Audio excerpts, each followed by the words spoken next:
Thank you for tuning in and welcome back to Real Estate Advice. In today's episode, you'll learn about picking a real estate agent and 9 tips to finding the right agent for you. My name is Andrew Finney. Please consider me your real estate geek. I'm always here to help. If you need help finding a top agent where you live, or if you simply want to drop me a line to say hello, my contact info is below. If you haven't already done so, please go ahead and subscribe to this channel now and like this video. Thank you. Before we get too much further into this video, I'd like to go ahead and ask you to watch the entire video to get the most impact out of this video for you and knowing how to choose the best agent for you. So let's go ahead and lead in with step 1. Step 1 is actually getting recommendations from your friends and family. Now, obviously, your friends and family, if they have bought homes or sold homes, may have a great agent in mind. What you want to do with those recommendations to those agents is actually cross-check them.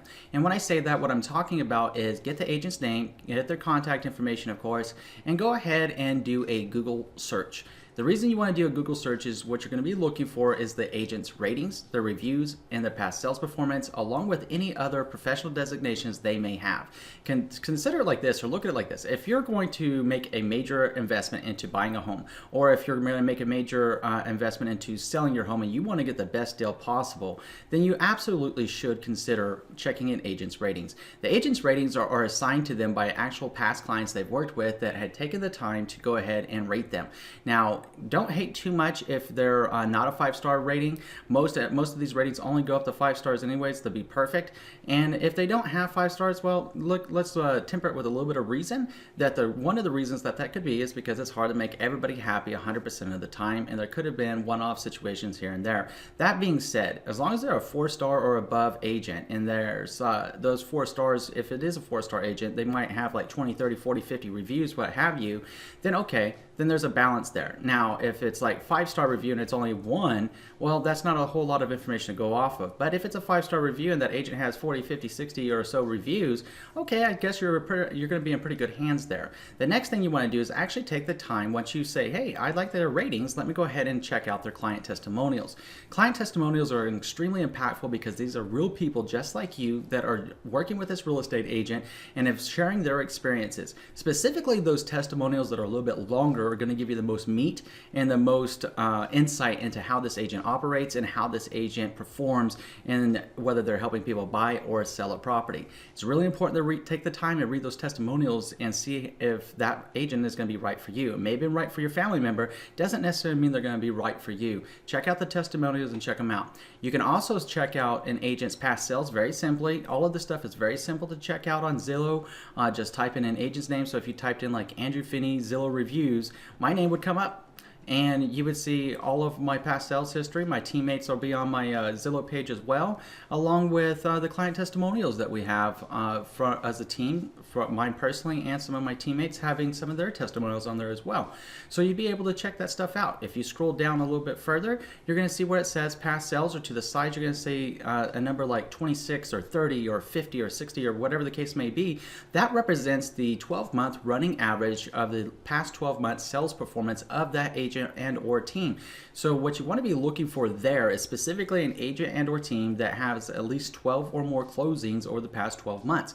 The reason that you want that is because if you have an agent or a team that's closing at least 1 deal a month, that means that they're always in the process of closing. So they're going to be up on the process when it comes to buying. They're going to be up on the process when it comes to selling. They're going to be aware of the market conditions and trends in your location, and also going to be able to assist you with the insights in the market and stay on top of all the paperwork and documentation with all the legislation changes and the changes to the actual forms themselves. That's really, really important to note. Now, as a side caveat here that you want to be looking for are professional designations. Think of it like this. If you know somebody that has operates in a professional capacity, let's say an accountant.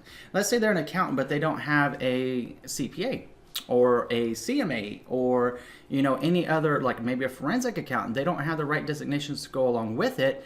Well, okay, it's great that they went to school to be an accountant. Yeah, I'm sure they could do a great job, but wouldn't it be a little bit better if they were actually a certified public accountant? Wouldn't it be better if they had their license? Wouldn't it be better if they demonstrated that they actually really care and are taking their career to another level by earning professional designations or certifications?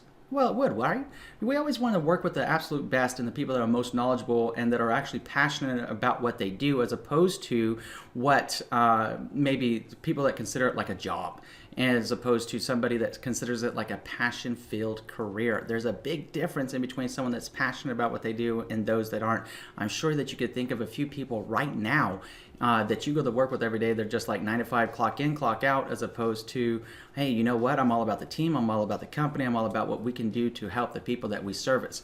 So having those tips in mind, let's go ahead and progress. The next tips are going to go a little bit faster. And the reason that I spent so much time on the first one is because it just baffles me that so many times with such a major investment, is most of our biggest investment in our life, people don't take the time to actually consider whom they're working with and making sure that they got the right person for them. And then that leads to bad experiences, it leads to failed transactions, and it could all be avoided by simply doing some homework up front. So the second thing that you want to be thinking about is, okay, I'm going to buy new home construction. I don't need a real estate agent. Nah, not so much. If you go to a new home construction builder and you don't have your own representation, whose best interest is getting looked out for? Yours or the builder's? Consider that the new home sales agent works for who? The builder. Consider that the lender that they want you to work with works for who, or has a partnership with who? The builder. The home that you're buying, who's making it? The builder. So out of those three people, who's representing your best interest? None of them, right? So having your own representation in many cases isn't going to cost you anything, because new home construction builders are going to be paying the buyer agent commission. So why wouldn't you go ahead and hire your own buyer agent after you follow step number 1 and get the right agent for you to help you buy new home construction? That way your best interest is being upheld the whole way through. So tip number 3, that when we start looking at this, is if now you're selling a house and that agent suggests the highest price for your house. I know it can be very, very enticing as a seller to get caught up and say, hey, my house is worth $400,000, but in reality, maybe the numbers say that your house is worth like $380,000. Now, if that's the case, and the agent says, oh, we can get $400,000 or $415,000 for your house, you need to be very, very afraid, because here's the thing. If you're selling a house and that agent doesn't have the wherewithal, the passion, the honesty to be completely straight up with you up front and negotiating both the price of your home and negotiating both their value in terms of commission, which we'll get onto in a few moments, then you really should be considering what kind of agent you have. Have you ever noticed that all the homes that go up in your community, not all of them sell, even though a market may be a seller's market? If it's a seller's market and those agents are listing those homes and those homes aren't selling, there's a reason why.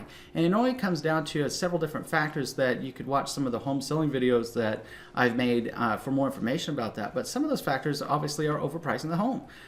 The second factor is, what the heck is that agent doing to market the house? You want to know what you're paying for in your listing agent. You want to know what their marketing plan of action is, how much experience they have. You want to check out those ratings, those reviews from their past clients and testimonials. You want to know these things before you hire that agent. Make sure that you got the right agent. If it makes sense and you feel comfortable up front with it, go ahead and move forward. This is a relationship, and if it doesn't feel right up front, then it's normally not going to get any better, whether you're buying or selling a home.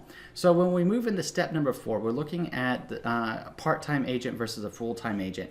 You know, this is a very difficult business, the real estate industry, to be completely honest with you. A lot of people will make the step into real estate with the intention of starting out part-time to go full-time without realizing how difficult the business really is to be successful and to earn enough money to sustain oneself and their responsibilities in the process of their real estate career. If the agent is only working part-time and isn't meeting that 12 or more closings, which they are highly unlikely to do, then the point is that, do you really want an agent that's only going to be available to you maybe part of the time, or less whenever it comes to buying or selling a home? You can only see a home once a week, as opposed to maybe being able to see a home every day until you find the right one for you. Or you're selling your house and you were supposed to be getting some showings set up, but the agent wasn't available because they were at their job. I mean, there's so many complications that come with a part-time agent, so make sure that you are working with a full-time agent. Now, the point 5 that we go into is an agent being a relative. Now, this is interesting because a lot of us, if we have a relative, we want to help them out. It's only natural that we want to help our own family out. And if they're starting a new career especially, we want to be able to support them and assist them and give them our business. Now, where this gets a little bit dicey at, and I've seen it in play many, many times, and I've actually worked with people that chose not to work with their family members as an agent and chose to work with me opposed to that, is what happens if something doesn't work out right. Whether you're listing the home and the house didn't sell, or is selling for less of a price, or you're really questioning the commitment to you and wondering in the back of your mind, you may not say it, or you might, but you might be wondering, hey, I think they're kind of taking advantage of our relationship here because, they kind of took it as a misnomer. We were listing with them and now they're not pursuing this aggressively, and we are very frustrated, but at the same time, we don't want to rock the boat with our family member or relative that is a friend that is an agent because we don't want to hurt their feelings. That's not the right thought process to be in as a seller. You want to be in the seller, you want to be knowing that you have aggressive representation, that your house is being marketed, that you can have a straightforward and frank conversation when needed with your listing agent to get the job done. Same time with a buyer agent, you don't want that family member just saying, hey, you should buy this, you should buy this, you should buy this. First of all, nobody can really tell you what you should be buying. The only person that knows exactly what the right home or the right area is for them is you. If you're buying a house, isn't that right? You know what the right house is. You know what the right area is for you, not something that a family member or something would say.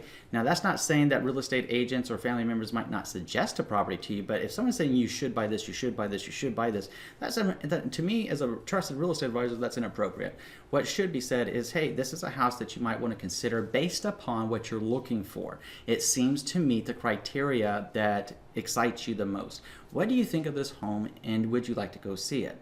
Now, that's a much better way of phrasing it in the question and trying to gain further insight into how best to help you when you're buying a house. Step 6 is actually the agent doesn't know the real estate landscape. Now, this is pretty scary in the sense that if an agent doesn't know the real estate landscape, that can take on so many different forms, meaning market trends, market conditions, knowing whether it's a seller's market, buyer's market, or is it a normalized market? Is the market trending down? Is the market balancing? What's happening in the real estate market? If the agent doesn't know that, number one, there's an issue. Number two that they should be thinking of and also know is what's the current home inventory look like? How many listings are coming on the market? How many listings are coming off the market? How many listings aren't selling? What is the average time on market for homes that are being sold? What's the average time on market? How many offers does the average buyer have to make to get an offer accepted? Are they in bidding wars? Are they in a position that sellers are more negotiable? What are those conditions to the market? You want somebody that knows that landscape, that is familiar with the overall process and what is going on, as well as being familiar with the loan type that you might be working with. Federally insured loans like an FHA loan, VA loan, or USDA loan have different requirements than, let's say, conventional, which is still going to be a lot different than even a cash transaction. So you want a real estate agent that is knowledgeable with the loan type that you're working with, that's knowledgeable with the price range that you're looking for, and also knowledgeable about any segmentation of the market and how best to help people, whether they're selling or buying, at that price segment and what the market's doing specifically in that segment. It's one thing to know trends and market conditions. It's an entirely another whenever you take it to a whole nother level and you can break it down by segmentations of the market, saying, hey, okay, the under $300,000 market is moving extremely quickly. It takes this amount of time to sell on average. In this zip code, it looks like this. In this specific community or this specific neighborhood, it's doing this. Now, you have an agent that can answer those kind of questions. You've got the right agent, big time, whether you're buying or selling, because they know exactly what's going on. And it's not, as a real estate professional, if you have that passion to really help people and help you, obviously, succeed, whether you're buying or selling, it's really not difficult to take it on and learn all this information and stay on top of it. It's one of the things that I check every single day. My website, andrewfinneyteam.com, in fact, it updates every 15 minutes from our local MLS here in Las Vegas, Nevada. I have market stat pages that will break things down by the average sales price of a home by bedroom. So, and it'll always update you every 15 minutes what's coming on and off the market, including, unlike the big sites, it'll actually tell you if it's under contract.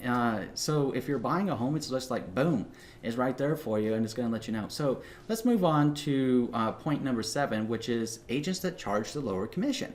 Again, this now ties back into the home selling thing earlier when we were talking about choosing the agent and making sure that you're getting an agent that's going to be honest with you as opposed to just suggesting the highest price possible. An agent that is going to charge you less of a commission. Let's say that, and let's use fictitious examples because we got this nice little laws out here about fair pricing or competitive pricing and yada, yada, yada. So as opposed to getting in trouble by saying there's an average, I can't say that because commissions are technically negotiable. But what you want to consider is if in theory, and if it takes this example, if you had an agent that charges you 5%, 6%, or 7%, you need to know what you're getting at any of those price ranges in that listing commission. Also, please understand that real estate agents work on commission. So when they work on commission, they're like, oh, that 7% person just wants to earn a lot of money. Not necessarily. Whenever people work with me to sell their home, and I can only speak for me in this case, there's a lot of money that gets involved, invested up front with no return until that property sells. You know, we're going to do professional marketing. We're going to do professional photography. We're going to, I'm going to work with you after you sign your listing agreement with me.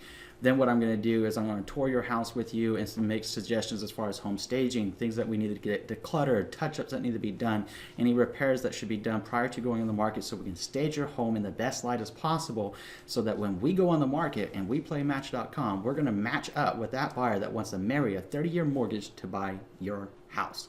Now, that's an example of somebody that you might want to consider as a full-service agent that's going to take the time, the interest in you, the marketing plan of action, from making the phone calls to door knocking the community, to digital marketing, to open houses, what have you, that's going to be at perhaps your 7% level compared to maybe somebody that's at the 5% level that says, okay, great, I'll put it on the MLS. I'll put a sign up. You take your pictures, you give them to me, and I might get them on the MLS. So, you know, it's not saying anything good or bad against agents at different commission levels. It's really not about that. But if the agent can't negotiate their commission with you, how are they going to be able to help you negotiate the price of your selling price? How are they going to be able to assist you in negotiating the best terms possible for selling your home? I mean, these are things that people don't always think of whenever they see the commission or they see the dollar amount. They're like, but then they don't realize that a better question would be asked is, okay, tell me, Andrew, what's your average list price to sales price ratio? What does that look like? So in other words, when you list a home at $300,000, how often does it sell at $300,000? Does it sell for more? Does it sell for less? If it sells for less, how much less? If it sells for more, how much more? Or does it sell right on? So you'll want to be asking these kind of questions. And typically right now, our team is averaging about 101.5% to 102% list price sales price ratio, because we do spend the time with the sellers and then get the house ready to go and market the bejesus out of that bad boy. That's all. But you know, different agents, different strokes for different folks. Just be careful whenever you're choosing an agent. Don't let the money do the talking. Let the marketing plan of action and your comfort level with that agent do the talking. So let's go ahead and move on to tip number 8, which is if the agent's face shows up on online listings. So here's the deal with online listings, and I'm probably going to be making an entirely different video just about this topic. You know, you have a lot of big websites like Zillow, Realtor.com, Trulia, Redfin, Homes.com, and on and on and on and on, that will display different agents. The reason those different agents are there next to a listing is because the agents are paying to be there. They're paying a lot of money, trust me, because we use some of this marketing ourselves. And it does cost a lot of money to do that marketing. So why do we as agents do that? We do that so that we can get ourselves exposed. You know, like here in Las Vegas, Nevada, there's 15,000 agents in a city of like 2 million. It's like an agent per every 600 or 1,000 people. I mean, it's nuts. It's just absolutely nuts with how many agents that we have here. And unfortunately, over half of them aren't even full-time or even part-time, or I don't know what the heck happened to them. So, you know, the point being here that when you see an agent's face on an online listing, what you need to be considering is that you still need to go back to step number 1. That's why we spent so much time on step number 1. You still need to research them. You need to check those ratings. You need to read those reviews. You need to look at their past sales performance, and you really need to also be looking at which agents are going the extra mile by getting professional designations or certifications. And based upon that, contact the agent, set up a time to meet. A lot of agents are happy to meet you at their office if you're buying a house, and if you're going to get ready to sell a house, a lot of agents are happy to actually meet you at your house. Now, a meeting can take place anywhere. The way I look at it is, if you want to meet at a coffee shop, we'll go meet at a coffee shop. You want to meet at your house, we'll meet at your house. You want to meet me at the office, whether you're buying or selling, that's what we'll do. At some point, if I'm listing your home, before we go on the market, I need to go to your house to make sure the house is ready to go. Before we start investing into the marketing plan of action. That's the way we do listings on the Andrew Finney team. So that's a different story altogether. Now, back on topic here with the online listings, just understand that you need to go back to step one and check out that agent if you click on them. You know, sometimes whenever I ask people, you know, how'd you pick your last agent? Because a lot of people have come to me that have worked with other agents. Well, we like the picture.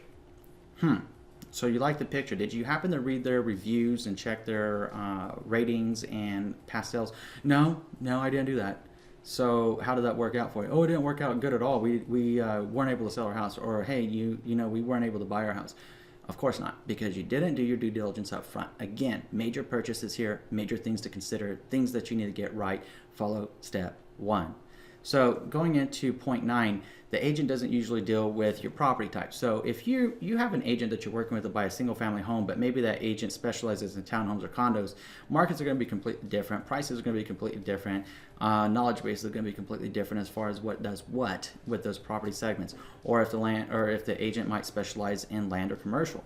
So it's important to know that they're working, what kind of property type you're working with, and ask them those questions. You know, do you specifically do residential property? And in the residential category, how often do you work with townhomes? How often do you work with condos or single family residences? Make sure that you have an agent that's savvy about all of it. You know, we've done, on the Andrew Finney team, we've done it all, except for commercial. So, you know, we've helped people buy homes, sell homes in the single family category, condo category, townhome category, and all at all different price ranges for that matter. So, but the point being is that you want an agent that's well versed with the market and that knows the property type that you're looking for. So step 10 is actually if the agent doesn't work with buyers in your price range. Now this is unfortunate. And the reason this is unfortunate is because a lot of agents will work a very specific price range because they're looking at the commission associated with the time involved that it takes to work somebody from a selling standpoint or a purchase standpoint, and they get into this thought process that everybody wants the higher priced properties or the work with the higher priced properties because they yield the most commission at the end of the day. Now, there's nothing wrong with that in a way. The way that why I think it's unfortunate is because I like to work people because they're good people to work with. I have turned down quite a bit of business because the situation didn't feel comfortable to me up front. If I get a feeling in my stomach, whether it's a buyer or a seller, and something isn't making sense, or I'm trying to help them or get a bead on what they're doing and explore their needs with them, and so I can understand how to better help them, and something doesn't make sense, then, or I get a nervous feeling in the pit of my stomach, experience has taught me over the past 4 years and change of helping well over 100 families at this point, it doesn't get any better. And if it doesn't get any better and the relationship starts off like that and it doesn't get any better, I've learned it's way too much drama. And I just won't deal with drama when people are buying or selling a home. There's enough stuff that needs to happen, and we should always be on the same sheet of music. We should always be on the same team, and that team is working for you and your best interest. And some people, believe it or not, will buck you every step of the way and commit every party foul and everything that you suggest that they not do, even though you're the professional. That's like if I walked into your office today and told you how things were going to go down, and I don't have a freaking clue. Or maybe I've done a similar transaction to what you provide with your company, but things changed.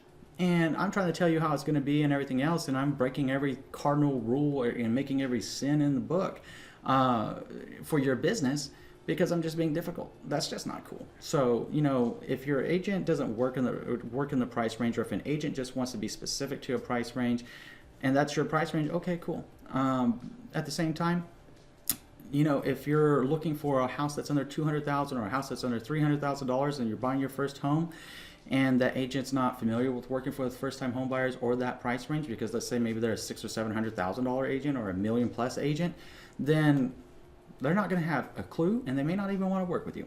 So make sure that you're finding the right agent that's going to be comfortable with the price range that you're operating in, that's not going to try to push you to a higher price range that's going to break the bank for you, and that's going to stay on task on helping you get the best deal possible on your new home if you're buying a home, or help you sell your home at the highest possible price when you're selling your home. Now, if you have questions about this video, I'm going to go ahead and put my contact information up. Please feel free to reach out to me if you need help finding a top agent where you live. And also, if you simply want to drop me a line and say hello, I'd love to hear from you. If you haven't already done so, I'm going to ask you to do 3 things. Number 1, please subscribe to this channel. Number 2, please like this video. Number 3, please share this video around with someone you know is going to be able to help. Thank you so much for watching today, and between now and next time, I'm wishing you and yours a lifetime full of love, wealth, abundance, and happiness. Thank you.